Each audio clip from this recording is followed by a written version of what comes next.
નર્મદા અને સુરત જિલ્લાની સરહદ પર આવેલા સાગબારા અને ઉમરપાડા વિસ્તારમાં જંગલ જમીન ખેડાણનો પ્રશ્ન હવે આખા રાજ્યમાં ભારે ચર્ચાનો વિષય બન્યો છે। જંગલ જમીનના હક અને ખેડાણને લઈને સ્થાનિક આદિવાસીઓ દ્વારા શરૂ કરવામાં આવેલા ધરણા પ્રદર્શનને આંદોલનને આજે 17મી ઓગસ્ટે 10મો દિવસ છે। છતાંય હજુ સુધી પ્રશાસન દ્વારા યોગ્ય ઉકેલ લાવવામાં નથી આવ્યો। ગુજરાતના સ્થાનિક નેતાઓ પછી હવે આંદોલનને પાડોશી રાજ્ય મહારાષ્ટ્રથી પણ સમર્થન મળ્યું છે। શું છે આખી વિગતો વાત કરીશું આ વિડીયોમાં। નમસ્કાર, આપની સાથે હું છું સેજલ।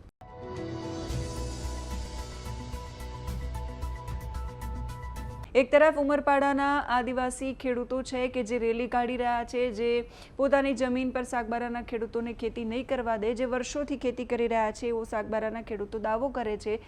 એ બાબતે રેલી કાઢી રહ્યા છે અને કહી રહ્યા છે કે અમારી જમીન પર તરાપ મારવામાં આવે છે, દબાણ કરવામાં આવે છે। બીજી બાજુ સાગબારાના ખેડૂતો એવું કહી રહ્યા છે કે અમે 2002 પહેલાંથી 2005 પહેલાંથી અહીંયા ખેતી કરી રહ્યા છીએ અને અમને અમારી પાસે પુરાવા પણ છે અને છતાંય રોકવામાં આવી રહ્યા છે। સરકાર હવે મદદ કરશે એવી અપેક્ષા સાથે સાગબારાના જે ખેડૂતો છે એ છેલ્લા 10 દિવસ કરતાં વધારે સમયથી ધરણા પર બેઠા છે।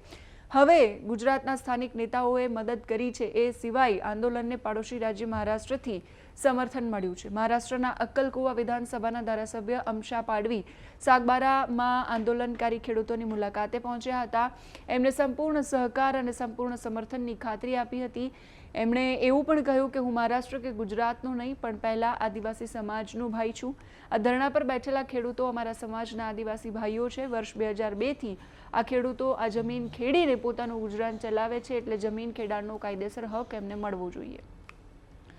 આદિવાસીઓના હક અને પ્રશ્નો માટે સતત અવાજ ઉઠાવતા ધારાસભ્ય અમશા પાડવીના આવવાથી આ આંદોલનમાં નવો વળાંક આવ્યો છે। સૌથી પહેલા એ સાંભળી લઈએ કે અમશા પાડવી ધારાસભ્ય શું કહી રહ્યા છે। महाराष्ट्र न गुजरात का कोई विषय नहीं है। यहाँ जो लोग बैठे हैं वो मेरे आदिवासी समाज के हैं और इसके लिए मेरे को लगा कि जो समाज पे अन्याय होता है, ये आज इतने सालों से जमीन करते हैं, 2002 से इनके ताबे में ज़मीन है।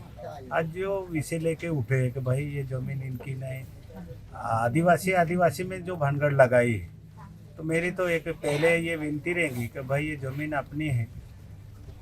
पूरे जो गुजरात महाराष्ट्र, जो पहले तो महाराष्ट्र था, आज तुम लोगों ने विचारा मेरे को कि भाई ये गुजरात में है, फिर पहले महाराष्ट्र था और मैं महाराष्ट्र बाउंड्री पे विधानसभा में चुन के आया हूँ। इसके लिए मेरे को लगा कि भाई जो ज़मीन है वो मेरा समाज आज कर रहा है, तो उनको वो ज़मीन का हक मिलने होना, इसके लिए मैं समर्थन में आया हूँ। आने वाले दिनों में आप ये जो सागबारा जंगल जमीन के मुद्दा है, तो उसमें क्या आप साथ में रहेंगे? मेरा ये विषय रहेगा कि यहाँ का जो आगीवान है उनको मैं पहले बोलूँगा कि भाई अपने को अपना समाज को साथ देना है। वो ज़मीन का जो विषय है वो यहाँ तालुका ये तालुका वो बांटने का नहीं है। आदिवासी को न्याय मिलने के लिए यहाँ के आगीवान जो है उनको भी मैं बोलूँगा कि भाई वो ज़मीन उनको मिलने होना।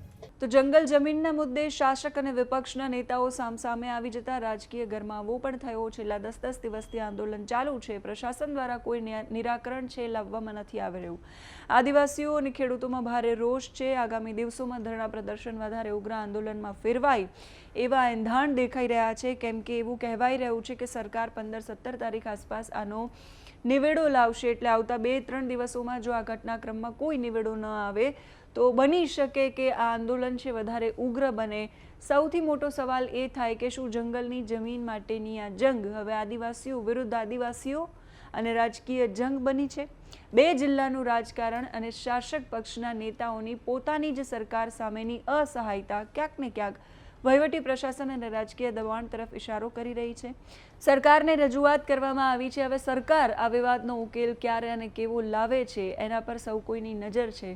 તમે શું માનો છો એ કમેન્ટ કરીને કહેજો। અત્યારે આ વિડીયોમાં બસ આટલું જ। નમસ્કાર।